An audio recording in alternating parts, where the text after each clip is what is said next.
So welcome. Right now I'd like to introduce our first panel of speakers, Brian McKeon, Charles Curtis, and Frank Miller. Brian McKeon is Principal Deputy Undersecretary of Defense for Policy. Prior to joining DoD, he served in the White House in several positions.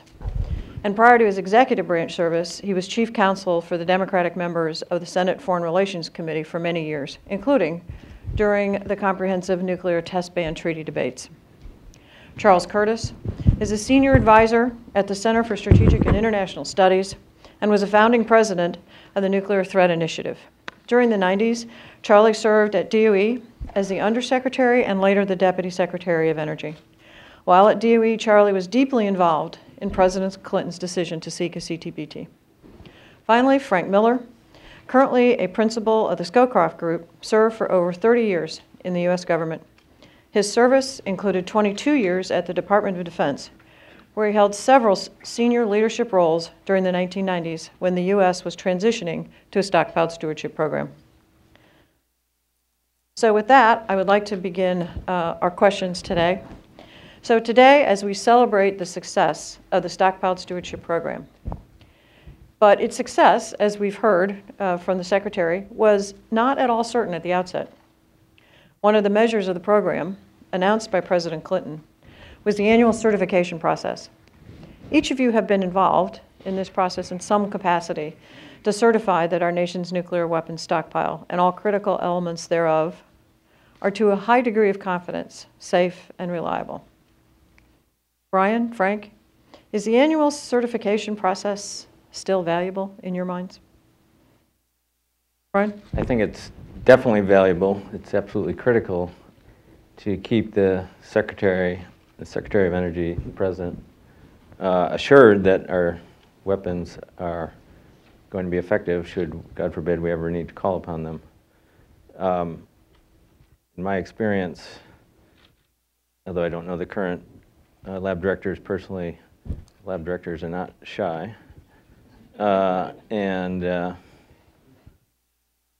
Lab directors are not politicians or policymakers in the sense that they're seekers of objective truth. So and then I guess the last thing I'd say about this, and this is all in the vein of saying why we in Washington have to rely on this and why it's very important that their words and assurances are credible, is it's a pretty heavy responsibility that they have, because they are telling the leadership up to the President that the weapons will work. And they can't, that's not something you can fudge or shave. If they don't have that confidence, it's not just their credibility and their honor that's on the line, but the country's security.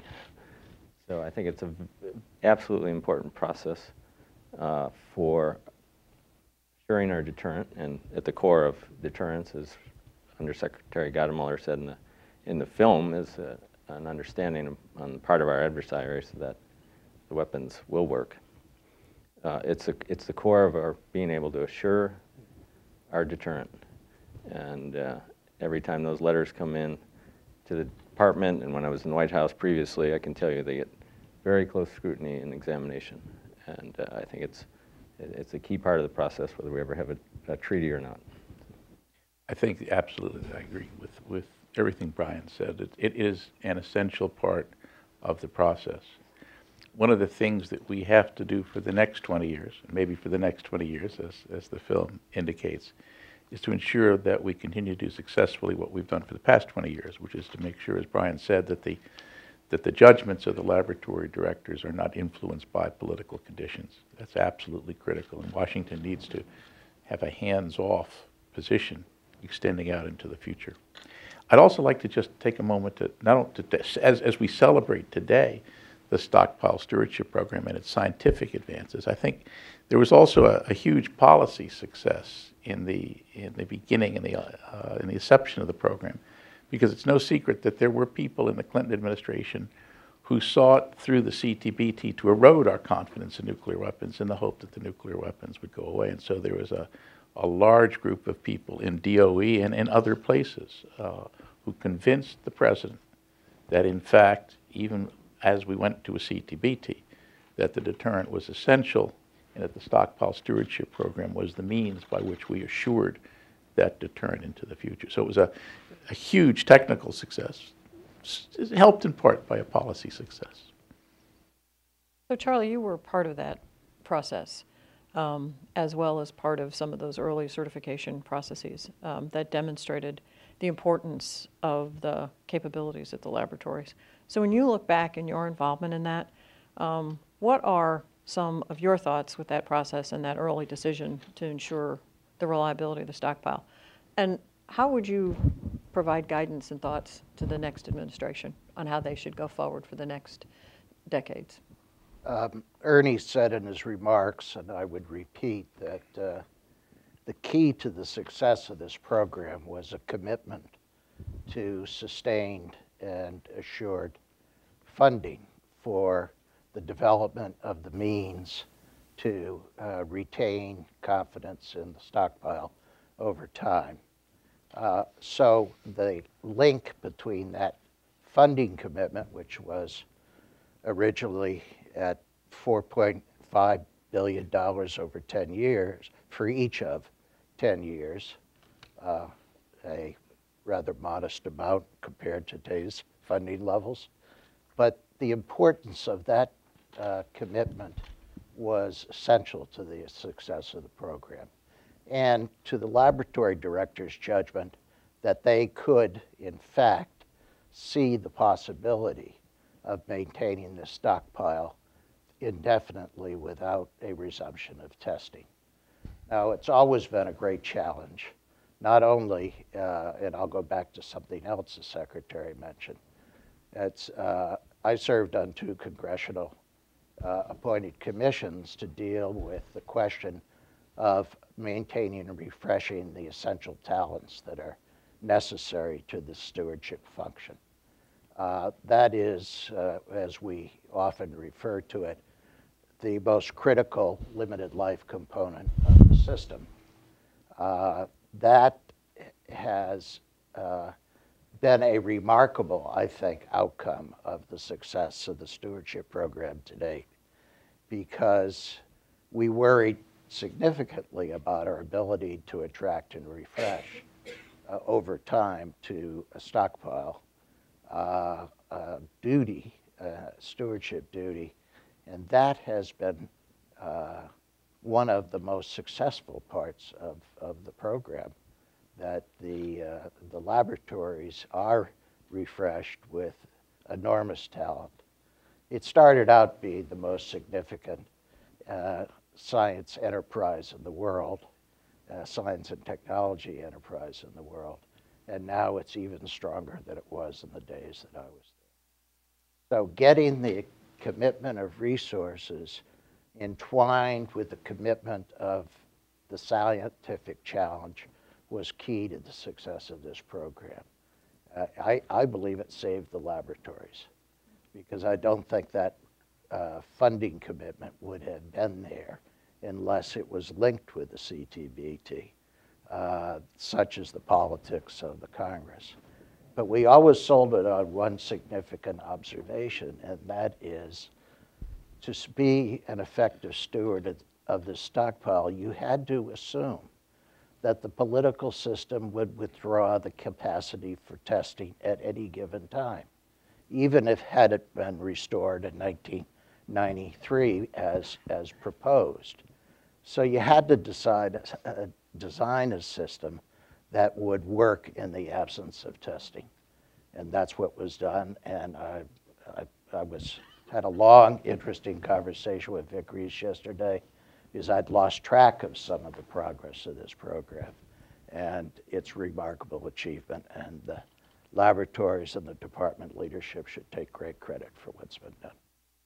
So what words of advice would you have to the next administration in how they shepherd the Stockpile Stewardship Program? I think the next administration has to do what this administration and administrations before it has done, is continue to invest in and give confidence in the investment in the resource base committed to this stewardship duty. And with that, I think we have confirmed evidence that the science and engineering talent in the enterprise will respond to the challenge. Without it, I think we very much handicapped our deterrent going forward. So, like so many things in this town, it's money. And this is, you know, I made this observation in another discussion on Johnny Foster's anniversary medal that was inaugurated. The nuclear weapons system is uniquely the president's weapons system. Only the president can use it, and the president has a special duty to provide for it in the resources to maintain it as an effective deterrence and to provide assurance to our allies and dissuasion to our adversaries. So that is the advice I would give every president. I want to stay on the topic of certification, but go at it in a little bit different way at this point.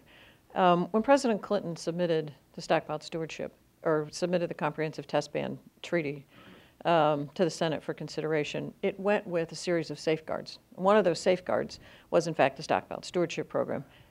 Another safeguard, though, was to make it clear that as a result of this annual process, if a high level of confidence in the safety or the reliability of a nuclear weapon type critical to the nation's nuclear deterrent could no longer be certified without nuclear testing, or that nuclear testing is necessary to assure the adequacy of the corrective measures, the President will be prepared to exercise our supreme national interests rights under the treaty in order to conduct such testing. So the end result of that safeguard would be if the lab directors could no longer certify, then they would recommend to the President a resumption of the testing. So today we celebrate 20 years of success of the Stockpile Stewardship Program, and the lab directors have been able to make these certifications to the President and to the two secretaries since this time. So does this success mean that the Supreme National Interest Safeguard is no longer important, or does it actually become even more important as we look forward to the next 20 years? And Brian, I think I'll start with you on this one. I think its relevance remains. In any treaty, we always have the ability to withdraw if the President decides that our national interests or national security interests warrant it, and the language in the CTBT is not unique in that respect. And I think it's, if the Senate were to take up the CTBT and approve its advice and consent, I think it's a very valuable thing to have there as a message both to future policymakers and other governments, that notwithstanding our adherence to the treaty, that if we reached a point where we had this lack of confidence and we felt for our own national security interests and protection of the nation we had to undertake a test, then we would be prepared to withdraw and do so. I don't think the relevance of that changes very much. And I think the practical reality of the Senate, whether it's today's Senate or a Senate in the future, is I think they would almost certainly demand it as part of a pact of approving the treaty. Right. Absolutely agree with Brian. But one of the things that we have to recall is that if Safeguard F is to be meaningful, the infrastructure to allow us to do nuclear testing, if that becomes absolutely necessary to ensure the health of the deterrent stockpile, is something we also have to keep at some level of readiness. And all of us over the course of our careers have worried about that, have tried to maintain the capability to do something and yet not doing it. And it's costly, and it's quite costly. So as we maintain Safeguard F, as long as we have the requirement to have a deterrent, and we will because other countries have gone to rely more on nuclear weapons in the past 10 years, we will have to continue, as Charlie said, part of the advice is pay attention to the infrastructure and pay attention to the test readiness program as part of that infrastructure. And that means the people too, the people who know how to do this at some point. Yeah, Madeline, what I would add to it is only that when I liked Frank's comment about the undersecretary being the undersecretary at that time. but when the discussion occurred with the lab directors, we addressed their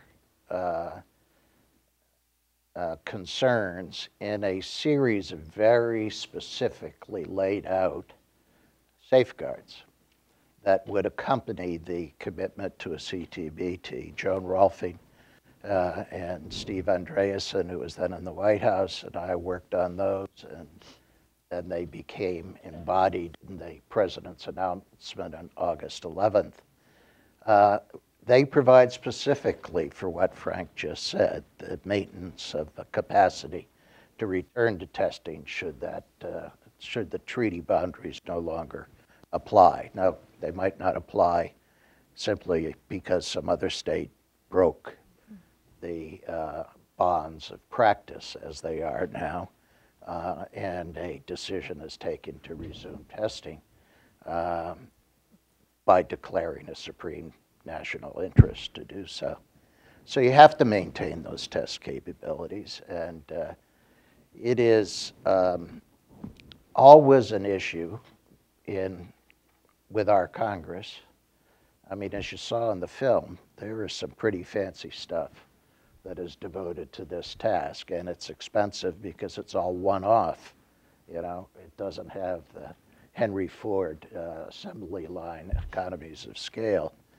And so it's expensive, and it competes with a lot of other national priorities.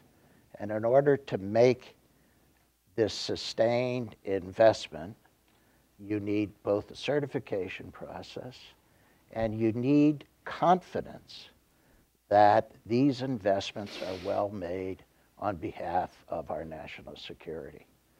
So I think that what Ernie contained in his remarks is that the Congress seriously consider the results of what has just been undertaken by the lab directors in attesting to the achievements of the Stockpile Stewardship Program, which will always be qualified by provided that there is continued confident investment in maintaining our capacities to certify this stockpile.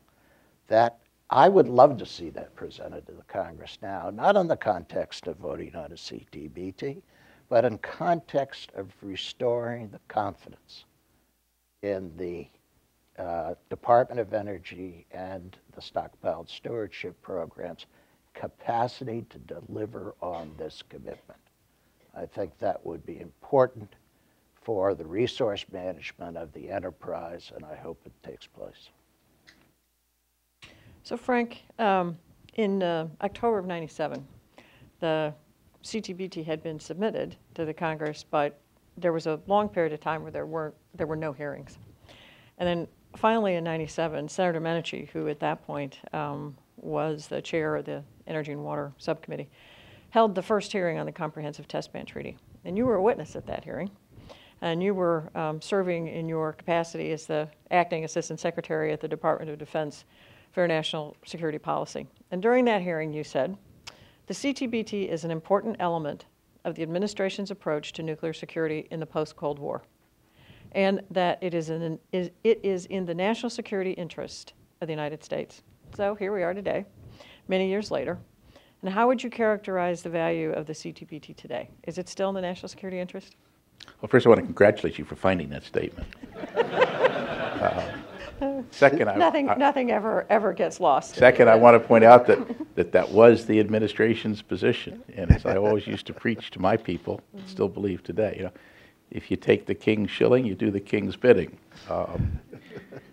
We in DOD, I think, were always skeptical about the CTBT, and we sought to get agreement that we could do whisper boosting, and in fact, we had obtained letters from the highest levels of the French and British government asking the president to consider whisper boosting, which fell away when Secretary Leary convinced the lab directors to say that they didn't think it was necessary. But I think in the current context, the value of the CTBT to our national security needs to have a hard look. And my personal view is that it's of medium to low importance today for a couple of reasons. One, there is widespread concern that not every treaty party observes the treaty in the same way. It's no secret to this room that there have been long-standing concerns about whether the Russians are in fact doing zero yield, as we understand it. It's marginally helpful, I suspect, in the NPT process, although it's important to say that if an NPT party was going to test, it would have to break its NPT commitment. So the CTBT commitment is just a double jeopardy, but okay, having made that decision, they might go ahead anyway. I think there's a concern about Russian and Chinese modernization, and of course the non-signatories' modernization. And the fundamental question we will have to wrestle with at some point is, what is the treaty's purpose now? What do we want it to do? The quote in the brochure from President Clinton I think is instructive. He said in '96 that the treaty will help to prevent the nuclear powers from developing more advanced and more dangerous weapons, and will limit the ability of other states to acquire such devices themselves. And I think one of the parts of the debate is, has it been successful in achieving that goal? And if not, what do we want it to do going forward such that we would ask the Senate to ratify it? So with that, Brian, let me turn to you as the former counsel for the Senate Foreign Relations Committee. In that capacity, you were very much involved in the '99 Senate debate, and ultimately the rejection of the CTBT by a pretty overwhelming vote, 51 to 48, first time in 80 years that the Senate had rejected such a treaty. When you look back on that, and then also now fast forward to today, what are the lessons that you see that we should learn from that debate if we, or if the administration or the next administration decides to seek Senate consent for the ratification of the CTBT? What did we learn then? How do we apply that today? So one small correction, Madeline, there was another treaty in the '80s that went down. So it wasn't League of Nations that was the precedent. It's an aviation treaty called the Montreal Protocol. Only the former chief counsel of the Senate Foreign Relations Committee would know that. And a few aviation lawyers and Senator Hollings. I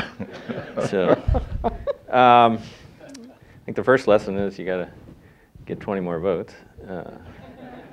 In all seriousness, I think Secretary Muniz said it pretty well in his speech as well, which is it was probably premature, and the lesson is we need to lay a lot of groundwork, both in the Senate and even in the executive branch. I think, as Frank said at the time, there was probably some misgivings in the Department of Defense and elsewhere. There might still be some of those misgivings today.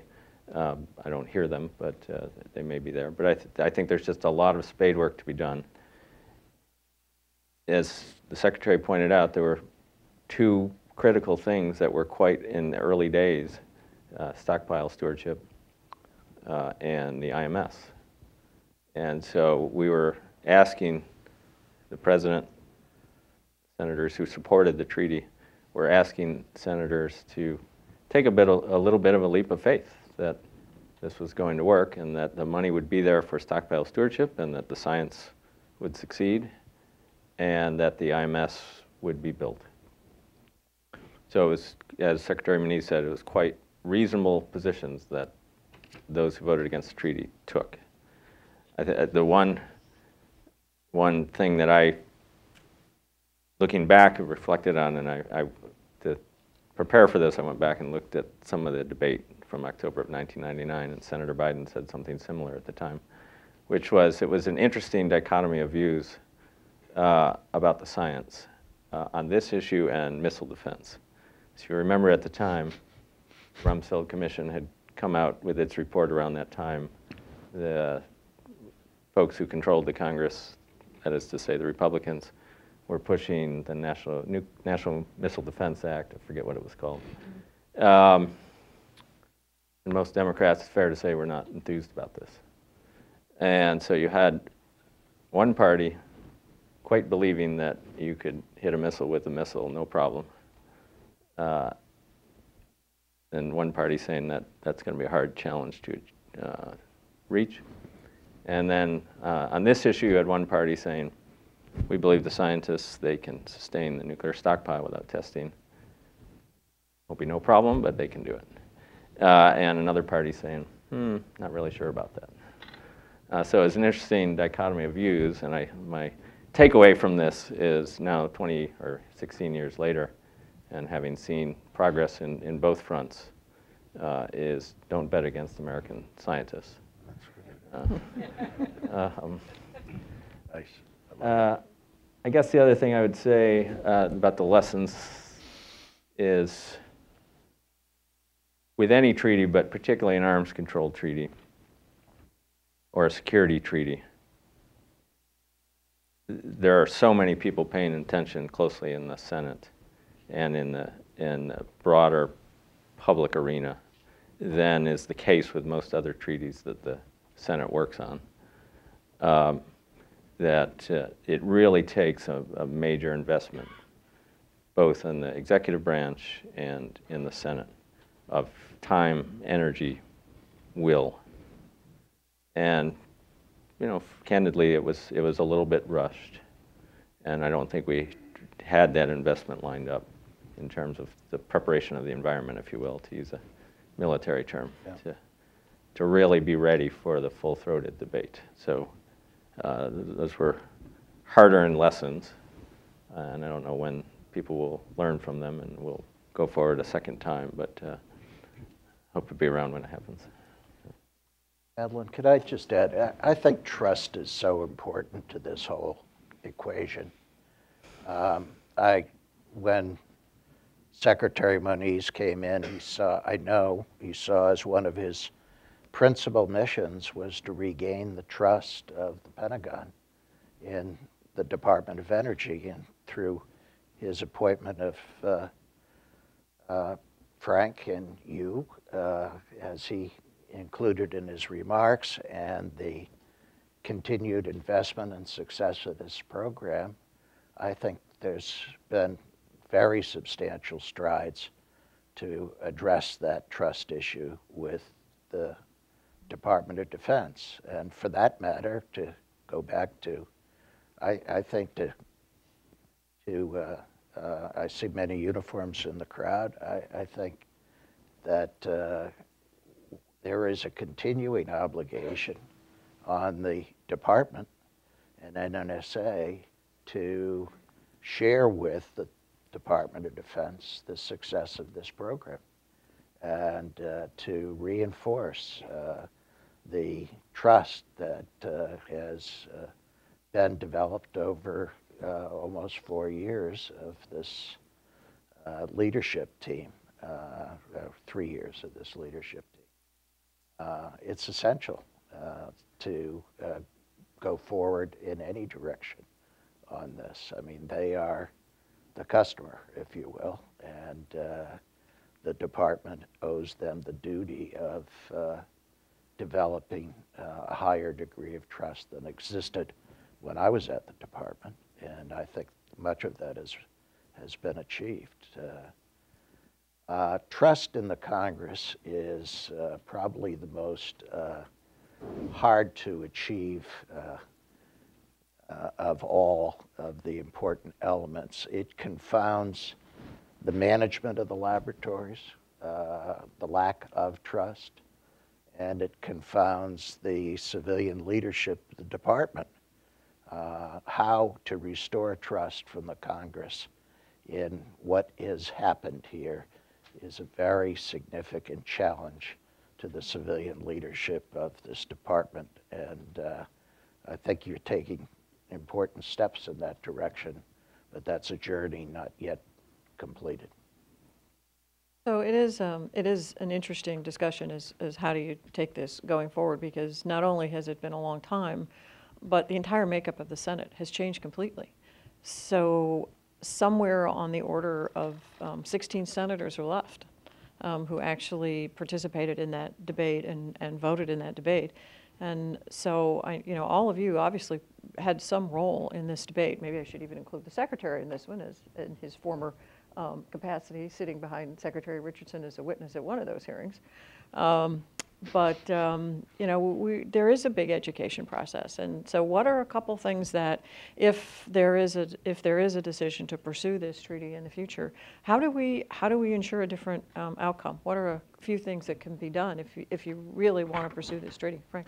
Well, I think, as I said a few moments ago, one of the key things is to establish why is the treaty still going forward in our national security interests, and that is an education process, and one needs to deal with the anomalies that have developed since the treaty was signed. Thankfully, from every different aspect you can think of, the Stockpile Stewardship Program has taken off the table the question of can we maintain a secure, safe, effective, and reliable deterrent. And so that is no longer an issue. I think one thing that we have to do is why the treaty? The second thing we have to do is to try to ensure that our activities in the CTBT realm are mirrored by the other signatories of the treaty. I think there's a third element that is a congressional element. Charlie spoke of the trust.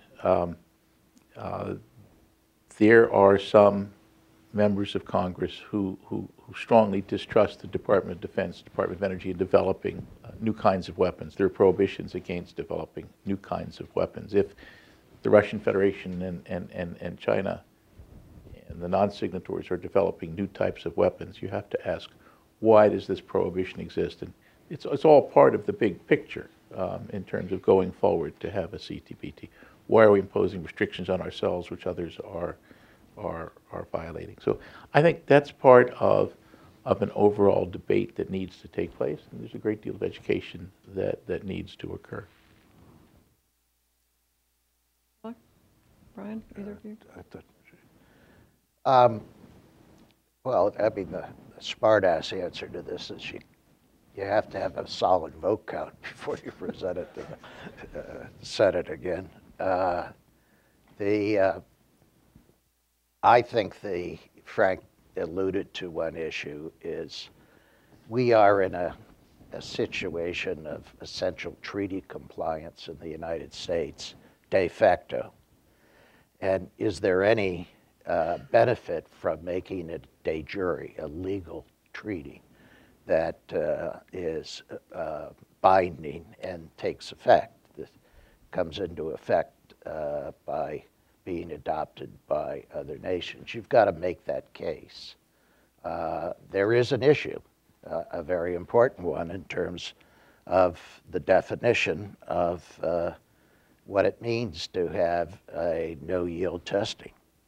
There is not agreement among the essential parties to a treaty on those terms, and the United States is observing stricter terms than others feel bound to observe in this de facto period. And is that a difference that makes a difference important to our national security interest? That has to be worked out. I don't think it's going to be a question for this president, but might be a question for the next president. In the interim, there's a lot to do in telling the story of the amazing success of this stewardship program. And I use the word amazing advisedly. I mean, I think it's astonishing that we've come to a place that is beyond the most optimistic vision of that was held when we started out. It's I would hold off until there was a higher degree of trust generated in both the Pentagon and in the Congress. And I would certainly not present a treaty unless I had solid confidence that it would be ratified, because it would be a death blow of consequence if it was resubmitted to the Senate and rejected a second time. I just had a couple of things. One, obviously the current administration believes the treaty is in our interests and taking it to de jure. And I think the one thing that will be very important, and we've already talked about it a lot, but we'll still have to demonstrate it, which is a continued commitment, and the Congress will have to add to this commitment or be part of this commitment to the funding, continued funding of the enterprise, because we will need to modernize the infrastructure and continue to have a responsive infrastructure in order for people to have faith in the stockpile. We spent a lot of time in the first term working on that issue, and it was part and parcel of the Senate's approval of the New START treaty.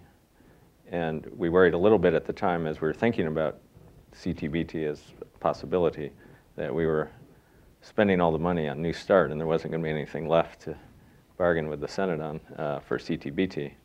But it was still worth it, both because I think the labs and the enterprise needed the investments at the time that we're committed to, and obviously it was part of gaining the Senate's confidence to support the New START treaty, which was only approved by half a dozen votes or so.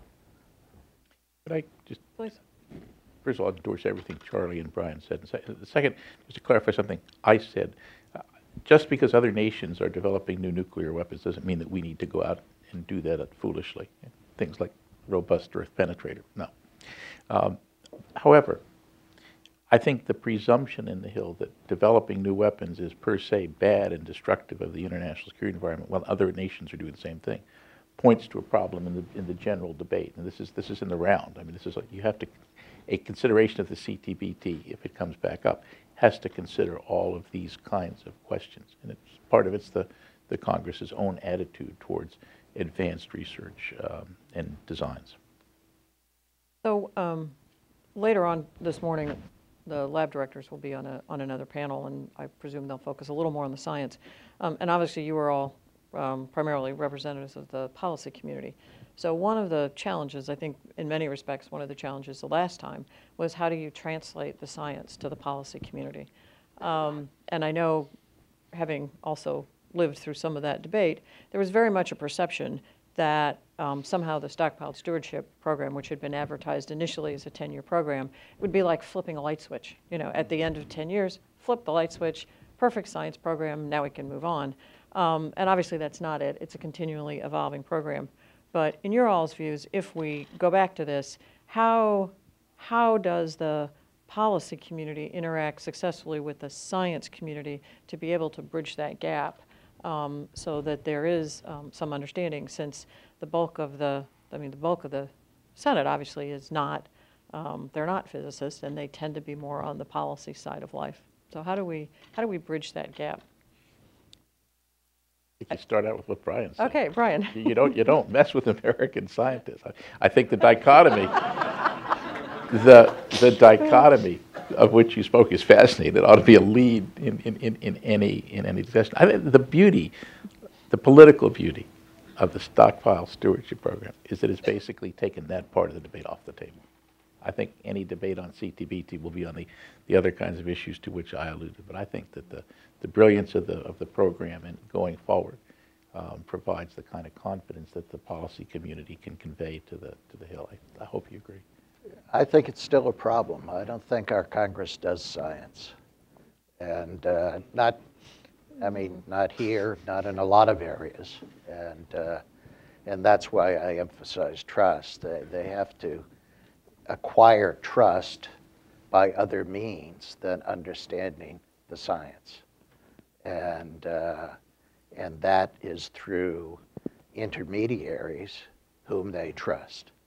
And that's why I think, as you and Frank and the Secretary have focused on, repairing the relationship between the Department and the Pentagon is so important and essential to anything possible in presenting this issue to the Congress, because they'll pay attention to what the Pentagon says, as they should, and they'll depend on the Pentagon to confirm the Stockpile Stewardship Program to them. And I don't know if you want to get into teraflops with the Congress. I think, how many people know what a flop is, for example?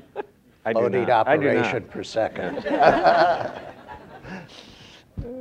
I did okay in high school physics, but I would lie if I said I understood most of what these gentlemen and ladies talk about. I think both Frank and Charlie are right in the sense that the results speak for themselves, but that's not going to be enough.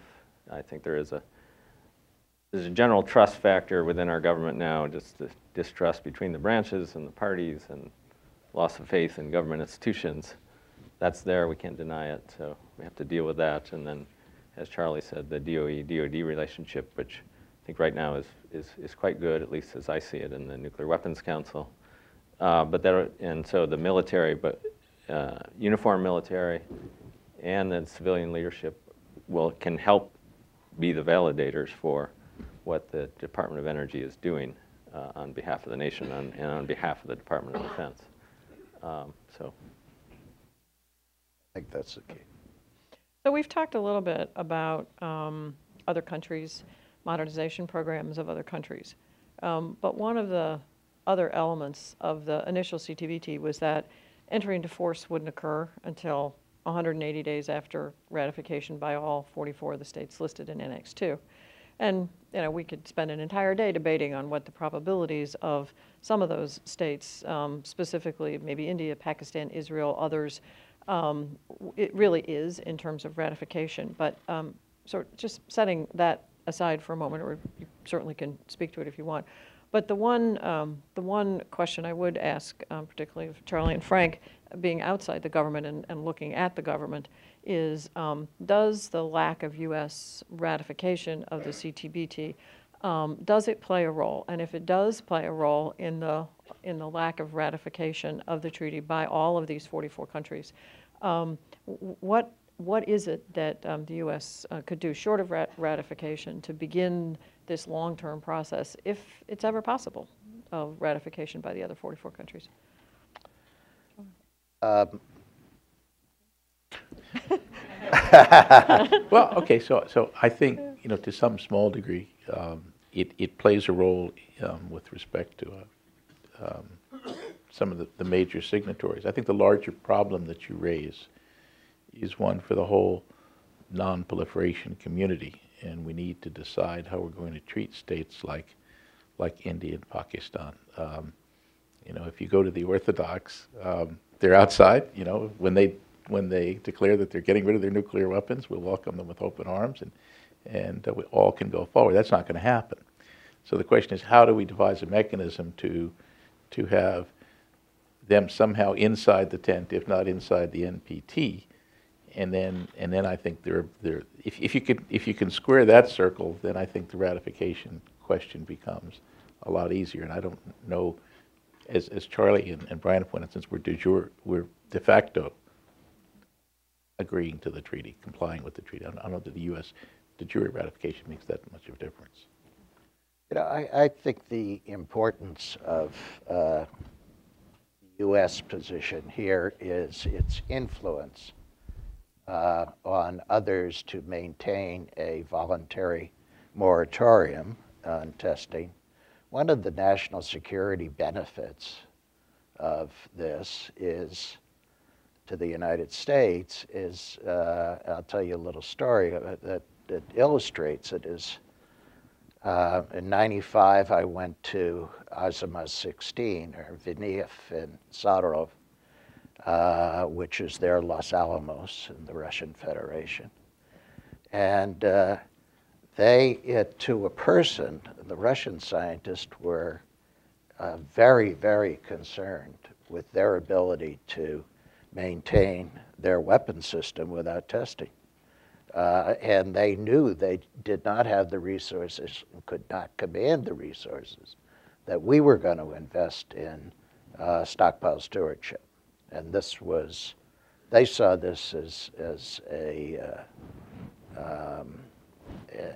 adversarial act on the part of the United States, the CTBT, to Russian ability to maintain comparability in their deterrent with us. I'm sure the Chinese had similar discussions, and it was prominently discussed with the Joint Chiefs with our lab directors, and I went over there to talk to them and Vic about the stewardship program and their judgments here. So there has been a sotto voce national defense benefit from the continuance of moratorium in the policy frame of a CTBT, even though it's not been ratified. But it not being ratified is kind of a walking license to others to depart from a moratorium at any given time, which would, I think, create a lot of turmoil in the world. And turmoil is the enemy of stability that we need for our national security. So to me, it's has an advantage in its de facto sense, but its de jure sense, when it can be achieved, I think should be achieved. You mentioned resources and the impact of the CTBT on, or even a moratorium on resources. So one of the two safeguards, A and B, those first two safeguards in TTBT, was the sustainment of the Stockpile Stewardship program, the Science-Based Stockpile Stewardship program, and it was also the maintenance of modern nuclear laboratory facilities and programs. I think DOE over the years, and NNSA, as we are celebrating today, really has made considerable progress, amazing progress. Certainly on the scientific front, NIF, DART, MESA, Z, the subcriticals at Nevada, all underpinned by the rapid advances in computational simulation and modeling capabilities. What was missing from those safeguards, although one could argue it was probably implied, was also the need to modernize the rest of the nuclear complex, the plants, the Nevada national security site. And so today, NNSA, as well as, frankly, a lot of the department, has a significant backlog of deferred maintenance. We've got closed contaminated facilities that neither the NNSA nor the DOE environmental management team really have the funds to decommission. And then at the same time, NNSA is also looking over the course of the next 10 to 20 years to invest truly billions in both new uranium, plutonium, and other facilities. DoD is also looking at a growing problem of aging infrastructures and the need to replace almost all of its strategic platforms in the coming decades. So to pull this off, if you will, to fund all of this need to modernize, do you think the level of support exists on the Hill and with the public to meet these modernization requirements? Brian, you want to take a shot, or Charlie? I don't. You don't? And Okay. no, I think the support exists to maintain, that inertia is the strongest budget argument that you can advance in the Congress. So I think that the support's there to continue and to invest in the Stockpile Stewardship program. I don't know if the support is there or can be found to invest in infrastructure and maintenance and replacement, and more importantly, I think, in the weapon systems. And that is a task for presidents. I go back to this. This is the president's weapon system, and the president has to take responsibility for this weapon system and make it at high order of priority with the Congress. And that requires a level of cooperation between the White House and the Congress and its appropriators that is not confidently there. These are big numbers, and they trade off against, in the way our appropriation processes work, they trade off against domestic policies and favored programs in a way that is, without Pete Domenici in the Senate, is not assured. I think the lab program this afternoon, the development of leadership connections in the House and the Senate with the Stockpile Stewardship Program is essential going forward. And I think linking that with the modernization issue is essential to make the necessary investments that have to take place for however long as we have an effective deterrent. But I'm not confident it's there. Brian? So you're right, as you know from your last job in sitting in the Nuclear Weapons Council, in our department we've got a pretty big bow wave coming in the 2020s in replacing all of our major platforms, and it will actually start showing up in the next future years defense program because the cost of Ohio replacement will start to show up in fiscal 2021. So we're looking at that big bow wave and wondering how the heck we're going to pay for it, and probably partly thanking our stars that we won't be here to have to answer the questions. But it's a big concern, and I think we're going to have a pretty robust debate within the next, and I say we in the corporate sense of the country, or at least Washington, and the defense establishment in the next administration, and perhaps the one after that, or the second term of the next president, about the deterrent and how we prioritize it and how we pay for it. Let me mention one thing. I don't think as I said earlier, if Stockpile Stewardship Program, had it not been paired with the CTBT, I don't think it would have had the breadth of support to develop the funding commitment and sustain that funding commitment over time that was essential to the program's execution. Similarly, I think it's essential that the modernization effort be linked to broader,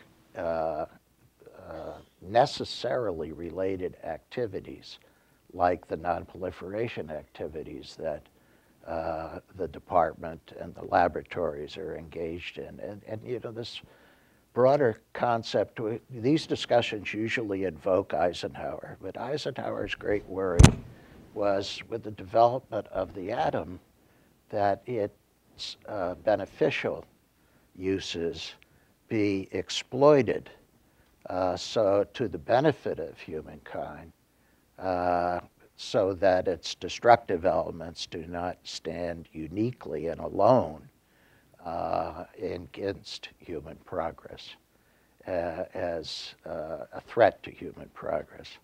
That's not his words, but that's the idea. And I think that linking the deterrent to this broader concept of stewardship in the nuclear age, and having the Congress understand the interrelationship of the capacities that are developed for one and their availability and benefit to the other is very essential to developing the political base that will be necessary to carry modernization forward. Again, let me endorse my colleague's comments. I don't think we have a consensus, and I'm quite worried because there were many of us who believed that we had entered into a bargain with the arms control community in this town, that in the support of New START there would also be support for the modernization effort. And as soon as the treaty was ratified, the modernization program came under sharp attack from the arms control community. That destroyed a lot of trust. Charlie has spoken today about the need for trust. That was a very difficult divide, and a lot needs to be done to rebuild that. I think the second area where there's concerns, I'm not convinced the Department of Defense is completely behind the modernization program. I mean, on every other day, I'm convinced that one service is not really behind the modernization effort, and that concerns me. A third problem, I think, is that we corporately, I speak of we, I'm not in the government anymore, but the government corporately has not done enough to educate the public or the Congress about foreign nuclear weapons developments. I mean, one could reasonably believe, if one were an average citizen, that there is a straight line forward from the president's Prague speech. Well, indeed, the Chinese and the Russians and the North Koreans and the Pakistanis and the Indians have gone in a different direction, and we haven't made a public case on that. I mean, we used to do things like Soviet military power, and we don't educate about foreign nuclear weapons developments anymore, and that's part of the reason to do a modernization effort and to do a sustainment effort.